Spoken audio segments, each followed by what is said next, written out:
Welcome to the Mark Attwood Show, Adventures of the Cosmic Suit. How's it going? I'm doing okay. I'm drinking salt water in a Guinness glass, as you do on a Wednesday evening.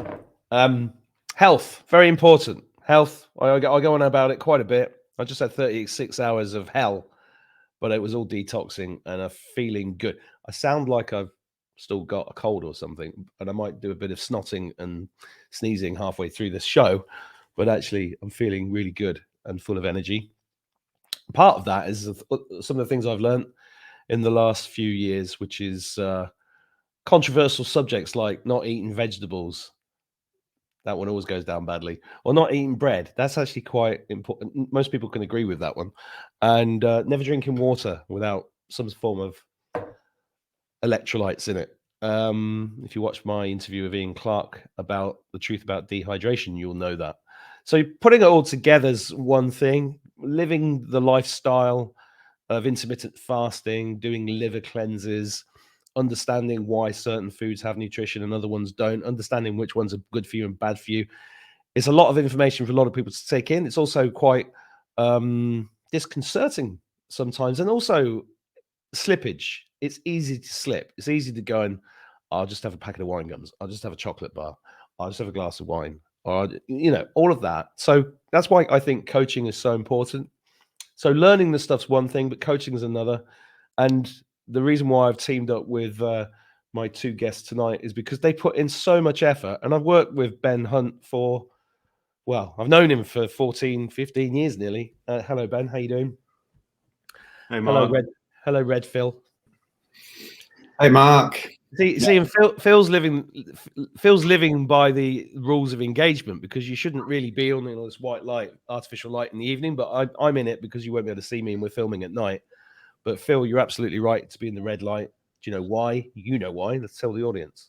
Yeah, well, I did try. I turned the bright light on. I thought, nah, it's too late in the evening here, so they have to put up with me bathed in red. Well, it's all about circadian rhythm. So all of the things that we deal with are to do with sort of ancestral disconnects. The food we eat, the water we drink, everything. And everything's become so perverted with the hyper palatable food and all that sort of thing. And we blast ourselves with blue light at night. And, the worst things are the LEDs, followed by sort of fluorescent lights. And then incandescent bulbs are bad enough, but a lot better than what we have mostly these days. And it's just nice in the evenings to have some red light, because that doesn't really disrupt the circadian rhythm. And if you don't get the circadian rhythm in tune and you're bathed in blue light at night, that tells your body it's midday and you don't sleep properly. And so, getting that whole cycle of light right, getting out in the morning, getting your feet on the ground, getting the morning light in your eyes, whether it's sunny or not, through the clouds is okay. And that triggers the production of melatonin. And then the melatonin is there to be released in the evening if you don't stare at your phone or TVs or into your downlighters all evening. And so, yeah, here I am, bright red. Yeah, well, when I met you a couple of years ago and you first told me about the book you'd written, Arthritis, the Best Thing That Ever Happened to Me, which is when, after years of being a vegan and gotten really ill with really bad arthritis, you realized by living, instead of just talking it, you actually did it, and you turned pure carnivore and healed yourself. And then you spent the last number of years teaching other people about how to do this. You teamed up with Ben and the other guys to do the Red Pill Revolution and the Red Pill Food Revolution. Ben, as you guys watching, I've already said, I've known him since about 2009, I think. And now you two have teamed up with the Big Fat, what's it called? The Big Fat Challenge? Yeah? Yeah, Big Fat Challenge and the Big Fat Tribe coming up. So we'll speak about that. Yeah. So you've been on the show before talking about the Big Fat Challenge. For you guys watching this, haven't seen that, you can go and watch it. But what I thought would be a good idea is that there are a few months into this. It'd be a good idea to get some people that are actually experiencing it with these two to sort of explain what it's been like, what these guys are like at coaching, what the results are like. But how's it been for you the last couple of months, Ben? Oh, it's been a ride. I've absolutely loved it. Because we've done daily coaching calls, hour-long day coaching call every single day now for nearly 90 days. We're coming up to 90 days. Personally, I've been really experimenting with tracking my mental awareness and my mental performance as well, because I play competitive chess, so I play a bunch of games of chess online every day. So I've got a really good measure of what works and what doesn't. And when I've been eating more liver and mackerel and stuff like that, it's night and day, the difference in the nutrition and how well my brain seems to work, and how much better my mood is, my level of confidence in everything that's going on. But alcohol, I have to say, is definitely strips stuff out of my body. I've also been hit with 2 gout attacks in the last 3 weeks as well, which has been interesting. But this last one, I've managed to knock it on the head inside 48 hours, which is brilliant. So yeah, alcohol really strips the B vitamins out of your body as well, which is a big one. So it's been really fascinating, and one of the big things that we've just been talking about just in the last few days, because we've learned a lot off the tribe as well, off the guys, the gang who are on the calls. One of the issues for me, and possibly more for men, I don't know whether it's quite the same for women, but is to do with trying not to lose weight too quickly, because I've lost a load of body fat over 3 months, but it's almost going off too quickly. Phil, on the other hand, has put on a stone. So like we're eating the same, but I'm losing weight and he's putting it back on. Well, that's the thing. This is not a diet. This is understanding some fundamental principles, and if you apply those to your life, your body normalizes, right? So if you're underweight, you gain weight. If you're overweight, you lose weight. Yeah, you will gravitate to your natural, fit, strong physique, the way that you are meant to be, the way that you are designed to be. Absolutely. I mean, I was trying to put on weight because last October, November, I got real sick, and it was because of something I did. Basically, apart from it being a very stressful year, that then your bucket of stress gets too high, and then the body will sort of detox in other ways and get rid of certain other sort of stresses. And it was a huge oxalate dump. And we've seen a lot of this on the challenge of people having an oxalate dump. Oxalates, very briefly, for people who don't know, it's just one of the many toxins in plants that you're told are healthy. And it's like a little shards of glass that get in everywhere, in the thyroid, in all the organs, in the joints, everything. And I had a real big oxalate dump 12 years ago, I did a load of green smoothies. If anybody's listening to this and having green smoothies, please don't. It is toxic. It is utterly toxic. So if you're putting spinach in, I won this, right? the vitamin comes out. I won this the same month I went carnivore, and it's still in its box. If anybody watching this wants a Vitamix, let me know. Yeah, and people don't realize just how toxic they are. This is from 6 months of spinach smoothies with almonds and turmeric and all those oxalates, and it can dump for years. And at times of stress or at equinoxes or whatever, like the autumn equinox, and it dumped with me. Kidney stone, joint issues again, lost 3 stone without wanting to. The body absolutely detoxed. So that's me getting back on track and just going back very strict now, carnivore, beef and lamb, not even pork, chicken, dairy, eggs, to get very, very strict with the ruminant animals. And it just kind of fixes everything in time. And so my weight's coming back up. And I'm keeping my abs out as well. Isn't that nice?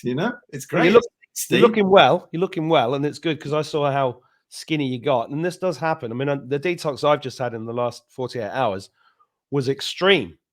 Yeah. But I knew what it was. And, I think some people would go through that and think, oh, I've got COVID. No, I knew what it was. And in my head, I was completely fine. And I was like, okay, this is a good thing because I'm used to the body just adjusting itself. And I think it's a lot to do with the energies at the moment, ascension and all that. But what I thought would be interesting is instead of us waxing lyrical about all this stuff, and there are going to be people here going, eat.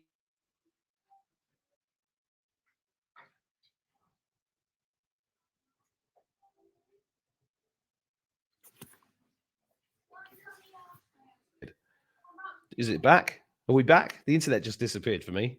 You're back.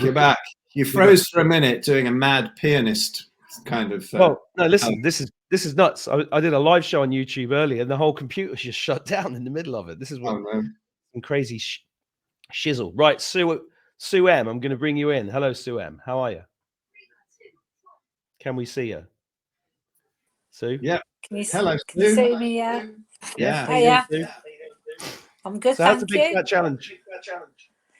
It's been eye-opening, interesting. It's been hilariously funny, and it's What, been with 12 these weeks two? of with You these sure? two. Yeah, yeah. I've known Phil a lot longer than the Big Fat Challenge because we've had dealings in previous Facebook groups. So I already knew his style of humour, so I was kind of already used to the how Phil delivers it. But it's been an amazing experience. Both myself and my husband decided at Christmas to give it a whirl, jump on.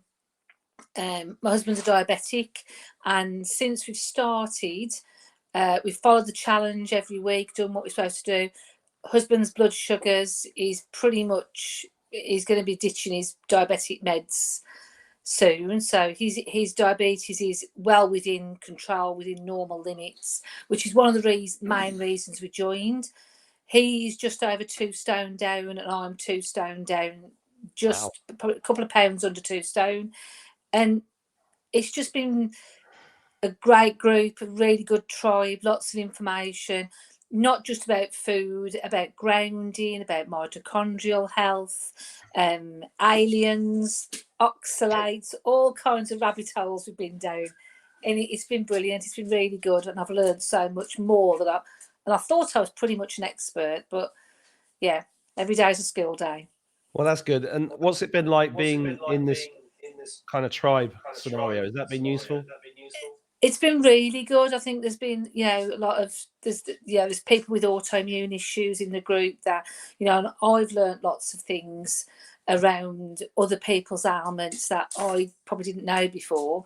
And so there's been lots of knowledge sharing as well. So it's been really useful from that point of view. But being part of the tribe, it's been good. We've got to know each other really well. We've shared some really intimate details, and it's always felt like quite a safe space. I mean, you get the mickey ripped out of you regularly, but you've got to be able to take that. But there's been lots of learning behind it as well. Brilliant. Thanks for that. So I'm going to bring in a few other people, and then we'll chip in as we go along. Emily, you're on. How you doing? Hi. Can you hear me and see me? Perfectly. Well, we can hardly see anybody because you're all in the dark, but I've already explained why that is. What's your story? I'll say there's a bit of repetition to what Sue said, because I agree with a lot of what she said. And so I came into the Big Fat Challenge after reading the Red Pill Revolution book. So I was already doing carnivore since last August. So I knew it's just an amazing way of eating. So I knew about the benefits of just eating meat and cutting out the plants. So, and I'm reasonably healthy when I came into it. So it's been a different kind of journey for me. It's more of an awakening, I'd say. Starting off with a book, then joining the challenge, and then learning so many things from Ben and Phil and all the other tribe members as well. I was sort of was a single parent on this carnivore journey, and everyone around me is like, "You're mad, what are you doing?" So to meet a tribe of people, and then we talk about it every day, meet up, and so it's a tribe thing for me, definitely. It's people on the same wavelength. And then, I agree about the humor. Hilarious. I mean, Phil, it's hilarious. Quite often we're all chuckling away, and everybody takes it very well. Whether it's talking about liver flushes, the details of that, or I won't even repeat some of it. But and I love it because there's no judgment, there's no dogma. If you want to stuff your face with, was it panna chocolate, Phil? And even, Ben, it's like, own it. I did this. What are you going to do? It's fine. And you move on. So some of the groups can be a bit judgy, shall we say. But this isn't that at all. So some of the things that we've gone into, obviously there's the Red Pill Food Revolution book we've had access to, which is amazing. There's also Expert Liberation, Ben's book guide. And so we've had so much content to look at, all sorts. I mean, you know, all the medicines we discussed that used to be medicines before the pharmaceutical companies made them alternative medicines, the original medicines. So we, you know, we experiment with those and learn about those. We talk about home education, exercise, earthing, EMF, and everything with an ancestral connect, really. So I've learned so much. It has been pretty life-changing for me, really. Yeah. Well, that's Very great positive. to hear. Well, you know, I've known Ben for 14 years, and it's he's the most thorough researcher and compiler and meticulous with information. And Phil's got this amazing life story. I thought the two of them together make a really good combination. So that's great to hear your story. Thank you, Emily. Senior Fjord, how are you? I'm good. Thank you. Thank you, Mark. Yeah. Just regular viewers of my channel may have seen you before, but what That's brought true. you to this, and what are you getting out of it? Well, to be honest, it was because you told me once in a training program, you should do carnivore. And I was like, Mark, you have said so many weird things and I have believed you before, but I don't believe in eating meat. Like, how could that change anything? But anyway, I jumped on the class 6 months ago exactly, and so started eating meat, had a big transformation. But then after Christmas, when that sort of 90 days program ran out, I found Ben and Phil.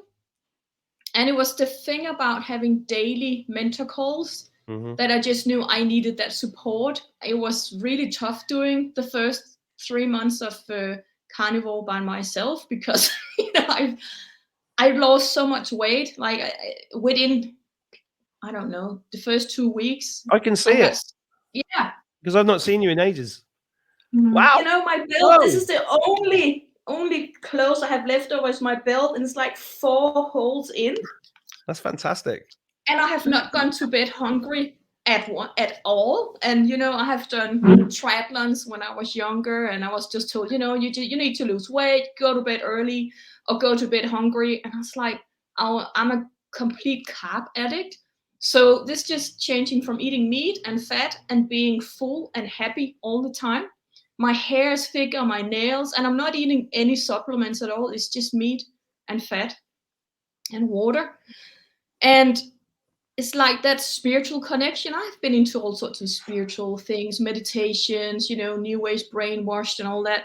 But eating just meat, it's like there's that ancestral connection or strong spiritual, just grounded, being part of Earth. The last two, now we're going to talk a bit of female situations where we're supposed to menstruate with the moon, right? I've heard about that, and it's like, I'm almost 49 now, so you know, it's been all, you know, up and down and hormones running. But it's like, yesterday we had new moon, yeah, and I'll bleed, right? And did that for 2 months now. And for me, that's just a sign of wellness, optimal wellness in my world. So I think that the key point with Ben and Phil is really that, you know, daily, we've been so spoiled, this first group, because we have met daily, and I have been on almost all the calls on meals. Like, even I was doing on a boat trip, I will log on my phone, and I didn't want to miss out on the jokes and all the new information. And here I'm in Spain at the moment, and I'm logging in no matter where we are. I want to be part of it. So it's also important that we are sort of a global community. And I had one morning, I woke up and I was feeling pretty ill, and I thought, oh, it's probably oxalate dumping. And then I just wrote, you know, I couldn't really think straight. And then I had someone from Australia who was up, and they just said, you know, just have a cup of tea. And I was like, oh yeah, that's what we do when it's too much. So I went down and just have a black tea, 2 sips, and within 20 seconds, I felt better because the oxalate dumping stopped.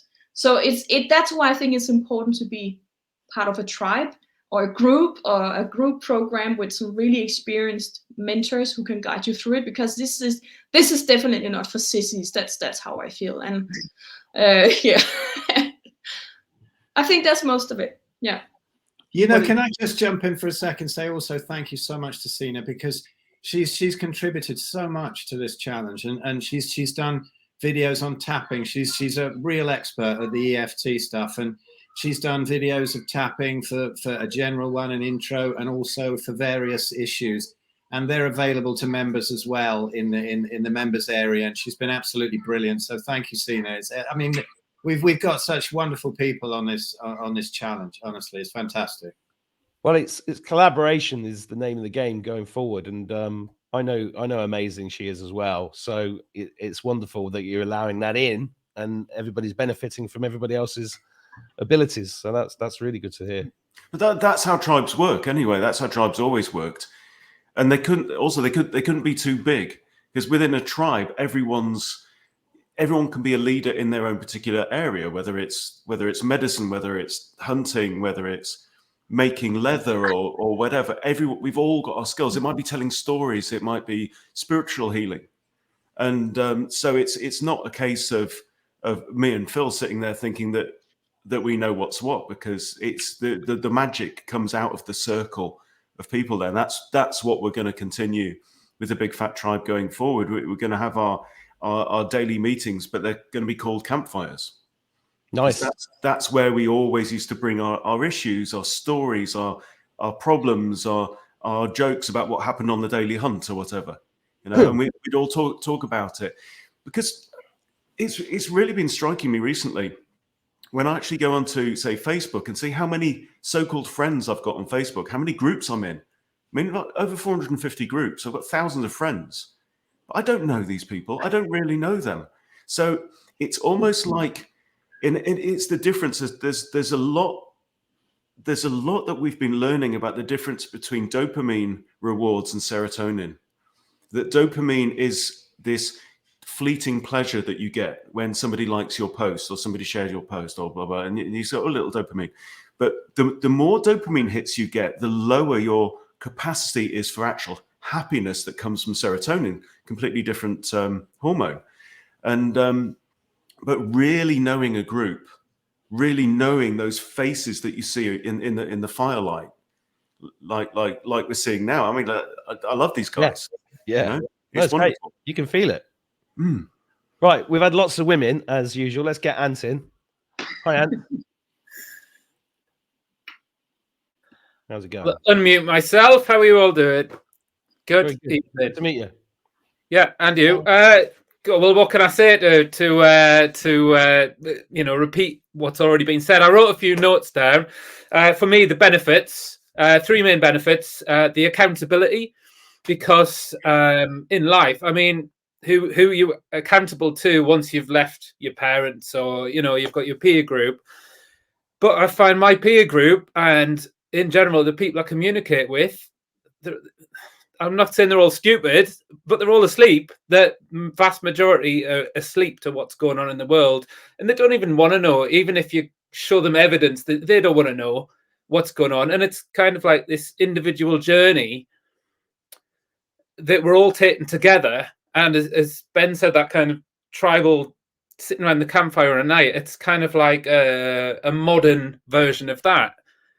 Because if we did it now, if I did it now with a circle of friends, I wouldn't have anyone to talk to about COVID or, eating meat. So like all these different subjects that I find incredibly interesting. I haven't got that circle of friends to talk to. So yeah, accountability. It's not that I'm scared of what anyone's going to say or Phil's infamous spankings. It's more that if I went off the rails before, which I still have done over the last sort of 63 days or whatever, when I say off the rails, eating things that I know that I shouldn't, but I really like, drinking beer. It's like, sometimes if you're in a pub, like especially a nice country pub with an open fire, and you're just like, I just want a beer. That's fantastic, and there's nothing wrong with that. My problem is I'll go home and I'll be like, better get 4 cans on the way home. And then the next day, it's a Monday night, and yeah, I want another 4 cans or 6 cans or whatever. And it's that kind of trying to recreate that enjoyment that you had in the pub, chatting with your mates and having a laugh. And then you go home and you sit, and then that's unproductive for me because I want to be reading my books and I want to be training. And that addictive cycle that I hate to admit that it's so addictive, it kind of creeps into your mind and your thoughts, and it goes, just have a couple of beers. You know, do your training and then have a couple of beers, and then I'll get home and I'll be cracking it open through the front door. And having that accountability of people to be like, oh, you know, not that I want to impress these guys, but it's like having that circle of going, right, well, I've gone off the tracks, but I want to be back on it tomorrow because I've got a journal here where I write down every morning. I write down my weight, I write down everything I eat and every bit of exercise that I do, cheating or not cheating. And then I don't want to write in there that I had beer, or I don't want to write that I had. You know, I've been really good with sugar. Sugar's so addictive, but I've been really good with that. Caffeine, I'm finding, is an absolute bitch to give up.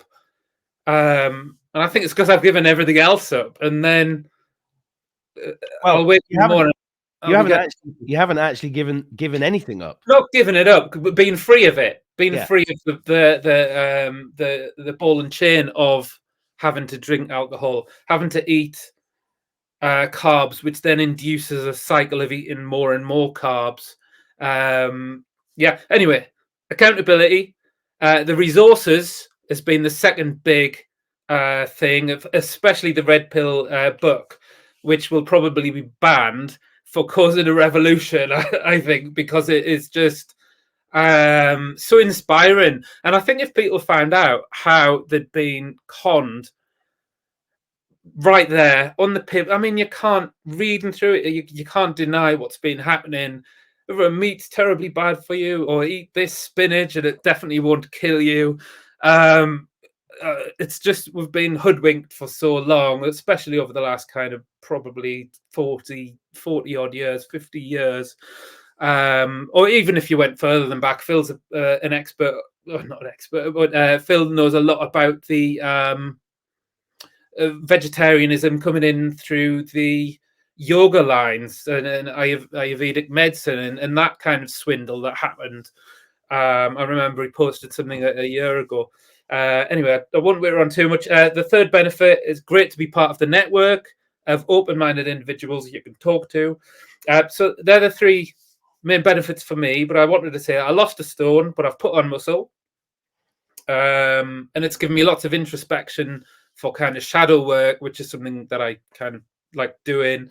And also future planning, because if we do go to this eating the bugs and living in micro pods and all that kind of crap, I think, well, at least if I can fast for 3 days and eat for 1 day, I'm free of a burden that other people won't be, because if you're given this fodder to eat 3 times a day, you would just be in that addictive cycle in a nature of fear where you would operate from a different part of the nervous system, which would just want you to survive and therefore eat the gruel and the bugs and the whatever. So I think that's my kind of experience so far, but it's been fantastic. Yeah, and I kind of knew a lot of stuff already. I've learnt so much more, but for me it's the accountability, and if I do go kind of off the rails, I'm back on track the next day or the day after, whereas before it would be like a month or 2 months, and then I'd be like, oh shit, I've put a stone on, I need to do that again, and then I'd cycle between the same weights over and over again. So yeah, anyway. Thanks, Hank. Can I just jump in there and say, all these people, they're fantastic. Ant is tremendously knowledgeable. He knows a lot about Chinese traditional medicine, loads of other stuff as well.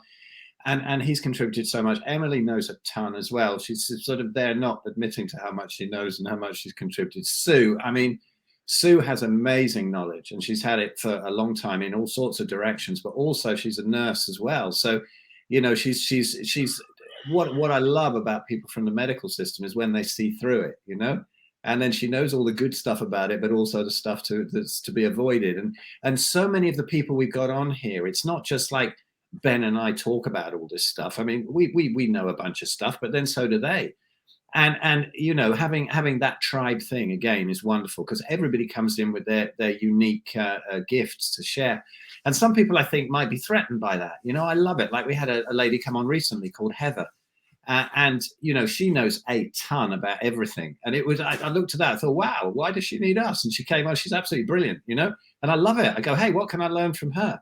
So, you know, there's just, we're not seeing any egos in this. It's lovely. That's what I really like about it. There's nobody sort of setting themselves up as some kind of guru or something like that. Well, I was about to use the guru word because we're moving out of guru time. Yeah, And, yeah. Well, they say the next Buddha is the Sangha, right? The crowd, the whole. Yeah. Yeah. Well, good. Thanks for your input. Ant, I'm just looking down here. Tanji, hello. Hello. Yay, Tanji. Here? Yes. Hi. So I came to meet Ben and Phil through the Human Unleashed. And I came to them at a time when the world was going crazy and I felt very alone in many ways. And they helped during that time to gain confidence that a lot of the things I felt and believed were true about how we were being deceived in many ways with regard to our medical systems and health. And so I very much appreciated their book, The Red Pill Revolution. And I, like you, Mark, I appreciate Ben, his ability to dive deep into a subject, seed oils. He could tell you, you know, so many things about why and how they're bad for us. Phil has his personal experience in healing himself that has been so beneficial to many, many people. But when I finally went carnivore about a little over a year ago, it was somewhat because of, I guess it was a keto rash that compelled me to say, okay, I'm going to do this carnivore strict 90 days. And my husband and I did it together. And as a result, we did lose a lot of weight. But in addition, I had arthritis, painful arthritis in my hands, and that went away. To the point where I have a ukulele, but I wouldn't want to play it because, you know, you have to use your fingers, and I'm teaching myself how to play and enjoying that. But my husband had gastro issues that completely went away with eating carnivore. But again, I think one of you mentioned you almost get angry when you realize what the health we could have versus what we've been taught to think about fats and everything else in our diets. So as far as the Big Fat Challenge, you know, I've become connected to these guys in more ways than they'll know. And so when they offered this challenge, since I'd been doing this for about a year, I decided sounds great. One-on-one with folks, the knowledge that the folks in the group has, the knowledge they're putting out for us is incredible. And then, of course, the new book, the Red Pill Revolution food book, was extremely eye-opening. And to learn things about our soil depletion and the way regenerative farming can help, and but so many things. My life has totally changed, but it's a group of people here that, like I said, is a tribe. But now when I meet someone in my neighborhood or next, you know, nearby, they're learning about carnivore. It's really feels no longer like a secret. Yeah. So, I mean, it's still a controversial subject, but I've been doing it. I think most of the vegans that used to watch me have all buggered off anyway. So I Thank you for sharing that, Tanji. I'm going to bring in Karen Van Wyck. Hi, Karen. Thanks for waiting. I think you're muted. If you could demute yourself, that'd be great. Good plan. Yeah. Yeah, it's been really interesting listening to everybody. Hi. So I've pretty much been a lurker up until now, and I was a little bit late to the party in terms of jumping on to the Big Fat Challenge. But I've been carnivore for quite a while. I was vegan. Well, I started vegetarian, and my health went downhill a little bit, and thought I'm not doing it right. So I went vegan, still not doing it right because I'm getting worse and worse and worse. I got to the stage where I couldn't actually walk from the top of the staircase to the bottom of the staircase without stopping for a rest in between. Wow. And a friend of mine said, you know, you really need to reintroduce meat into your diet, which I was quite reluctant to at the time. But so I did. Within 2 weeks of just reintroducing meat to an omnivore diet, then I was back in the dojo training karate. It was just like night and day change. So I started doing a little bit more exploration into diet. This was like several years ago, probably about 13 years ago now. So I started looking more into diet and things because I trained as a nurse. I left nursing because I couldn't agree with the whole medical thing. And I'm thinking, well, I didn't agree with what was going on there with pharmaceuticals and things like that. So now why am I so convinced that what they're telling us about food is right? So I started to do quite a lot of research. And then about 5 years ago, a friend of mine was diagnosed with cancer. And she was told she had 6 months to, if she was lucky, 2 years to live. And I recently lost my dad to cancer. And so, and we tried the whole plant-based and everything with my dad. So I thought, right, no, we're going to do some more exploring here. And we heard about carnivore. We tried it. She's still with us 5 years later. And she's been on the carnivore diet since then. And her tumors have shrunk. They are still there. She's no longer got spinal compression because it was breast cancer that had metastasized into the bones. No longer got the spinal compression. Tumors have shrunk. They're basically encapsulated and doing nothing. And she's doing really well. I've started driving again after 13 years of not being able to drive because I got vertigo and all kinds of things which started when I was doing the vegan diet. Now, just doesn't happen anymore. And it was like when I was, as I say, late to the party because I didn't join in the January when this started. But as soon as I realized that it was going on, I jumped in really quickly because it's been like, although I'm just lurking, it's kind of like coming home. It's just been amazing because I'm actually a shamanic practitioner now. And so when I went into that world, a lot of people in that world are still pushing the vegetarian and the vegan and, you know, to be spiritual, you need to do this. So it's like, these guys are just like, it's like coming home. It is amazing. It's been absolutely brilliant. And I've learned so much more because initially when I did it, I lost quite a lot of weight and then I got to this plateau. But the bit about the dairy and taking the butter out, because I'm thinking I'm fine with butter. I'm not okay with the cream and the other dairy, but I'm fine with the butter. Taking the butter out, the weight loss has started again. And it's just been absolutely amazing, everything I've been learning. So, yeah, it's been brilliant. Love it. Wow. I've got a question for you, Karen. Yeah.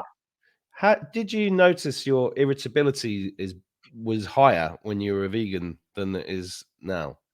For sure. Definitely, yes. Yeah. Everything really was quite irritating. Everything was really annoying. Little tiny things that were quite ridiculous, really. You'd be like, you just explode. Yeah, I've noticed that. Not with you personally, you know. Just...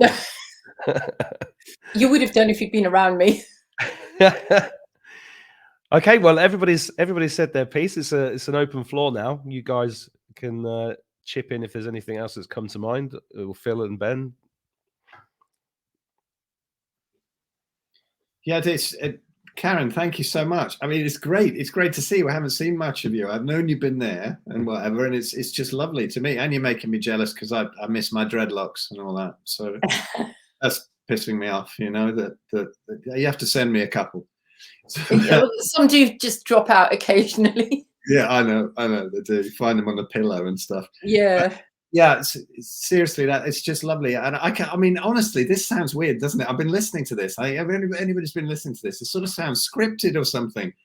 No, it isn't. Honestly, we didn't know. I've been here really sort of, you know, I had a lump in my throat. It's so lovely to hear that what's been happening with people, and it's such a privilege to have sort of started this off and think that we triggered it off. But it's you guys that have made it, and it's just thank you, all of you. Just thank you. Well, I think it's often, you know, if you're running a course, as me and Ben have done loads of in our lifetime, you don't often step to one side and have a chat about how it's going because you're too busy doing it. So it's nice to do these kind of things. And I believe in all the knowledge that you're sharing and the way that you do things so much. I wanted my audience to see other people without scripts. I've met a couple of these people before, but most of them first time, just because then you just get from the hip. And my advice to anybody watching this is just go and try it out. You know, if you can hear what these guys are saying. The results are phenomenal, and the tribe sounds amazing. I'd be in it if I had time. But because I know you guys, I kind of am in it in spirit, and I'm still doing the intermittent fast. I mean, I didn't eat for 36 hours this week because of the detox, but I'm still doing the intermittent fasting. I'm still eating carnivore, 97%, I'd say. The occasional pork pie if I happen to pass Tesco's, just because I've still see that as a treat in my mind. But you know, it is, and the red light, obviously, as I saw you tonight, I can still do the red light. But there you go. But these things do require, because it's the adjustment is not just for a week or a month; it's for life. And when I did the Maximize challenge with Jeremy last year, when I did the carnivore when I first met you, I fell off the wagon every now and then. And you do need this kind of chivvy along, and it's great when you're getting people sharing information like this. So well done, everybody. It's really good thing to do. Yeah, and we can't stress enough how not only how much do we learn off each other, but how much we all learn together day by day and week by week. We're learning stuff this week. You know, we're figuring stuff out as we go along. And one of the crazy things that I've realized through the process of writing the Red Pill Food Revolution, in so many ways, is how recent our woes are as a human race. You know, the last ice age finishing only about 12,000 years ago. We only just started agriculture. We've only had agriculture in England for 2,000 years, right? This is all recent stuff. We've only had seed oils for about 100 years, really, on the market. We've only had radio waves and EMFs, non-natural EMFs, for about a century as well. So there's so much happening so quickly with the advent of the internet and everything else that's going on. And yet at the same time, what society is trying to do to us is it's trying to put all of us in our own little pods, and it wants us to communicate via meta platforms where it can control the narrative, or thinks it can control the narrative, but they can't, because they are too few, you know. But there's we need to do this together. There's no any individual out there trying to do it all on their own. I really feel for them, because I mean, I've learned off everybody in the tribe, and then we float ideas, and we're trying to figure stuff out as we go. There's things like understanding leptin and oxalates and stuff. This is the cutting edge of biohacking and health, and we are part of that cutting edge, all of us, and we're figuring it all out together. And when we combine our stories and combine our experiences, then amazing things happen. Well, that's the thing, because it's an experiential experience. It's very different to sitting and watching a video of somebody talking about something and you're learning from it. But then, do I trust that? Oh, that goes against this belief and that belief and that belief. That's why I'm saying to people, jump in and join in, because when you join in, then you're all chivying each other along. And it's like what Ant said, you know, I related to what Ant said massively. You try to recreate that experience at the pub at the weekend, and you find yourself doing it on Monday, Tuesday, Wednesday night at home on your own. And you're like, oh, why did I do that? But if you've got a team there, you're not going to do it, or not do it anywhere near as much. Yeah. You know, you mentioned something there. You mentioned something there, Mark, you know, about, you know, how learning from everybody is the crux of this thing. But when everybody's together in this, it's like, it's more than the sum of the parts, you know. And a lot of people, they come into this thing, and you mentioned about, you know, how do you find out what is this conflicting information, this and that. For many years I did this, you know. I've been studying diet and lifestyle for 40 years now, and for 30 years I was wrong. I was even writing books on plant-based diets and all this kind of thing. And you know, I had to get that sick around 2010 to sort of start to break through what was going on. And with all this conflicting information, how is it that you do sift the stuff that's bullshit from the gems? And I think one of the best things, doesn't work for everything, but it works for a hell of a lot of things, is relating it to the whole ancestral thing on all levels. It's not all about diet by any means, you know. People go, oh, well, it's meat doesn't heal anything. No, actually the absence of plants heals a lot. It's not about meat. Meat is our ancestral diet. We've eaten it forever. And, you know, bone isotope records show this. It's incontroversial. All the tribes eat like this. So you got that. What else do the tribes do? You know, they don't have artificial light. They don't have rubber-soled shoes. They're grounded. They, you know, they're in nature. They understand the medicinal nature of plants that have to be eaten now and again. They don't eat them all day long. No one eats stalks and leaves. They'll eat a few berries and nuts or whatever if they're in season. But they eat animals. They are in tune with nature. They are grateful for the animals that die for their sustenance. You know, these people are far more aware and compassionate and attuned with nature than any vegan who lives in a sort of high-rise block of flats and has never been to a farm. Well, And so, here's one of the issues, and you and me have talked about this a lot, but I want to highlight it here because you can see Ant's got the map of ascension there behind him. And, you know, a lot of us on this call understand that we're in the middle of a spiritual war, and this is all about ascension and etc. And yet you've got people out there with amazing information like Santos Bonacci and Charlie Freak who are insisting you won't ascend unless you become a pure vegan. And that's where a lot of the confusion is. And like, who was it who said, Karen said that a lot of the people in the shamanic community are still down that vegan road. And it's you know, that's one of the biggest tricks that's been played on people who are spiritual seekers, shall we say. Would you agree with that?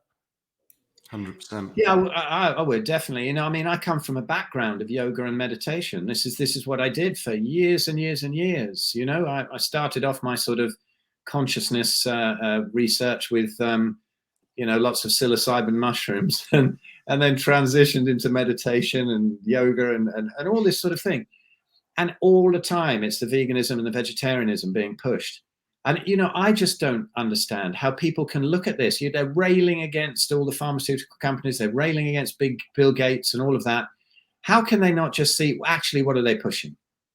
Hold on, so what is it? You know, and the Red Pill Food Revolution book really shows how we've been fooled into plant-based diets over the centuries, even the millennia. It's always been used to control the slaves, the proletariat. You know, the elites have always eaten meat, and they've given the slaves a load of grains and stuff. And this is how they control them. It keeps them weak. It keeps them suggestible. It keeps them expendable. But, you know, the World Economic Forum can't be wrong about everything. I mean, you know, some things they've got to get right. And when they say you will eat much less meat for your health and for the planet, you know, maybe they just randomly got one right in that instance. Yes, I think that's very fucking unlikely. 100% unlikely. But yeah, you know, it is funny that people can't trigger it through, see it through that, but they get so triggered because, you know, it's this ascension thing. Oh, it's got to be holy. It's got to be spiritual. It isn't. You know, I've got lots of videos on my YouTube channel under my name, you know, about carnivore diet and ahimsa, carnivore diet, spirituality, and all of this sort of thing, because I think it's utter nonsense. You know, I've got 2 podcast series of about, you know, but lots of people who have been very spiritual people who have come to healing their bodies, healing their emotions, healing their mental issues, you know, depression, whatever, and even regaining much more spiritual connection when they've dropped more and more plants out of the diet. I don't like saying eating more and more meat because it's not about that. It's about dropping more and more of the plants out. That, as Ben pointed out, a lot of these things didn't even exist. You know, a lot of all the ancestral disconnects didn't exist. So my long-winded thing is of saying that what we're really dealing with here is ancestral disconnects in this tribe, where it's everything that we used to be when we were healthy. You know, we died from falling out of trees and animal attacks and sort of infections when we got big wounds and stuff like that. We did not die from heart disease and cancer. We didn't have autoimmunity. We didn't have any of this stuff until farming came in and the grains. And then it got worse then. It got worse with the artificial light. It got worse with each time we've stepped up the EMFs. It got worse when we started eating 5 a day. You know, it got way worse when we started eating seed oils. So all of this stuff that we're told is healthy, it's all bullshit. And so what we like to do is to relate it back to the ancestral thing. And that's a way that you can, in a way, pick the bullshit out. Because if I look at it, 99% of what I used to believe, it was because of some religious, spiritual thing. Somebody said this. Somebody said there was a study that said that. And it's all sponsored by Big Pharma and the big food. So what is it? You know, is this bullshit? Look, did our ancestors do this when they were healthy? No, they didn't. Right, it's bullshit. Yes, they did do it. It's probably not bullshit. It's a good guide. It's quite pretty. Yeah, we should bring that out as an app, the ancestor test. Yeah, absolutely. Yeah. Yeah. Was there Haribo, you know, like 10,000 years? Not really. Now they're telling us that 1 in 2 of us will get cancer in our lifetimes. This is one of the things that really boils my piss proper. Yeah. You know, And they're saying people are still going on walks for breast cancer. They're still giving money to the cancer thing in Manchester, that great big fucking hospital. And where does this money actually go? It goes to the pharmaceutical companies, so they can say, thank you very much. We're going to try and invent a pill that doesn't cure it. I mean, there's no money in curing stuff, but that mitigates the effects. And you know, like the public funded the research into the bloody COVID jabs. And you know, are we seeing the profits? Are we buggery? You know, but it annoys the hell out of me that they're saying, but together we can beat cancer. All we need is for you to, you know, stick your hand down the sofa and find whatever few pennies you've got left after paying your gas bill, send it to us, and there's hope. And it's the most cynical, evil thing. Evil beyond belief. You know, Karen made an amazing point there, where she was describing the natural reversal of cancer. And, you know, yes, there's still some lumps left, but the medical people, they focus on the lumps. You've got to get rid of the lumps. So they blast the lumps, they blast all of your body and destroy everything in it, you know, all the immune system, everything. So they destroy all of this with their ridiculous interventions, and they get rid of some lumps. And in 5 years, it comes back much more aggressive because they haven't stopped the process. The lumps are neither here nor there unless they're pressing on a really important organ. I mean, you can see it on my YouTube channel. You can see my mother's breast cancer reversing on this. You can see the skin coming back to normal and the lump shrinking down. Lump was still there, but the process had stopped and the body eats it up. And you know, this is they're looking at it completely the wrong way, and they know it. It's not a genetic disorder. It's a mitochondrial disorder. And if you take away all of those things in the areas of bad emotions, worries, you know, the things that do tribes have posters up saying you need to look like this, you need to earn like this? Is their hut taken away by the mortgage company? You know, it's not. They don't have any of these worries. They have all of this stuff. You take all of that stuff away, and the body has its own systems to mop up cancer. All of us here have cancer cells, and the body mops them up all the time. And so if it gets out of control, the way is not to go and blast it with some cut, burn, or poison techniques, you know? And so, you know, everything's upside down. And so the whole ancestral thing, if you just allow the body to heal, we don't understand how the body works. We're not here to say we've got a cure for cancer or even autoimmunity or even diabetes. You take away the stuff that causes it and the body knows what to do. And so it's the arrogance of modern medicine and everybody worshipping the doctors in the white coats. We're no great healers or anything, but we can show you how to allow your body to be its own healer. And so that's what we're doing here. Sorry, a bit of a rant there. It annoys me when people get into the cancer things, because my missus, we go into a supermarket or something, and there's some dude rattling the bucket for cancer, and my missus is going, "Oh no, he's going to go for him, isn't he?" Yeah, he is. I'm going to say, do you know what you're supporting here? And the irony is, they're rattling the bucket in front of the very things that caused the bloody cancer. Yeah, absolutely. Yeah. But here's another really, really important thing. Sorry, guys. That Mark and you and Phil have really got in common. Not only have you both had your mothers have cancer, and you've tried to help them through that, but you both have this attitude where when you get new information, right, and it contradicts what you knew before and what you believed before and what you believed passionately before, you will turn on a dime and say, "I was wrong. Yeah, this is how it seems to me right now." You know, it's not like there's none of this follow the science nonsense where just, you know, it's follow the orthodox line, follow the, you know, what you've got to do what the church says, bollocks. You know, we're figuring it out as we go along, and we're doing it together. And we're doing it quickly, and that's what I'm happy about, because this is, you know, in the space of a few years, really, this is only going to grow. This knowledge is only going to grow, and people are going to flock to the knowledge. I'm not just saying Big Fat Challenge. I'm saying about all of this stuff, because the last 3 years has been amazing to display who's got a soul, and the ones that realize they have got a soul realize they've been deceived, and they're looking for answers, and then quickly going to experience what it's like to not live the way that the government have told us to, or the cabal have told us to, because the speed at which you can reverse any illness, the speed at which you can lose weight, gain weight, get your energy back, get rid of your brain fog, just become the person you were supposed to be, is incredible when you do this kind of thing. Yeah. Because, I mean, one thing that people really, really don't get, and something that we are not taught at all, is your body is extremely good at dealing with toxins and getting rid of them. And your body is extremely good at healing itself. Like every other living thing in creation knows it knows what to eat, for one thing. You know, there's no other animal out there that worries about what it should be eating or what it shouldn't be eating, or has it put on too much weight or whatever. But if we just get out of the way of ourselves and trust nature and trust your design, it is, you're right, it's absolutely miraculous and amazing what can happen. But the whole thing is this massive conceit that nature screwed everything up, and nature was imperfect and was waiting for a load of white men to come along and say, "Now you did it all wrong, we're going to fix it for you." Yeah, there's a lovely saying, isn't there, that humans are the only species intelligent enough to make their own food and stupid enough to eat it. And the only ones who have to pay for the privilege of living on their own planet. Right, we're coming up to the end of the hour. You guys around here, if you've got a final word to say, that would be really appreciated.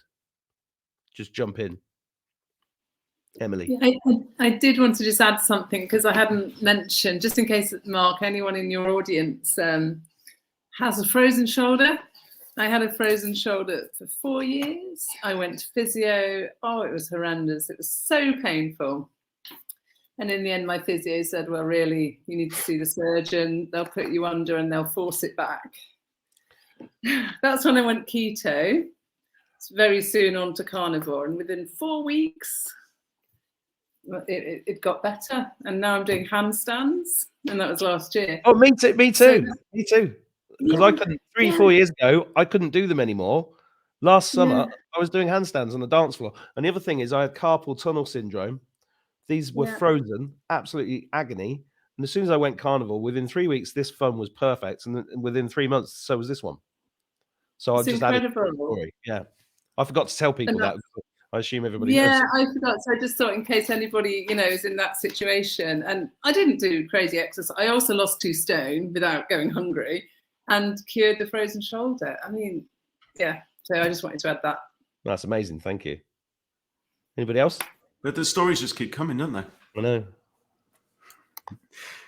Who's next? Karen. I'd just like to say thanks to you guys for putting this together, because it's just been absolutely life-changing. Even though I knew about carnivore before this, everything that I'm learning now, it's just been brilliant. I'm loving it. So thank you.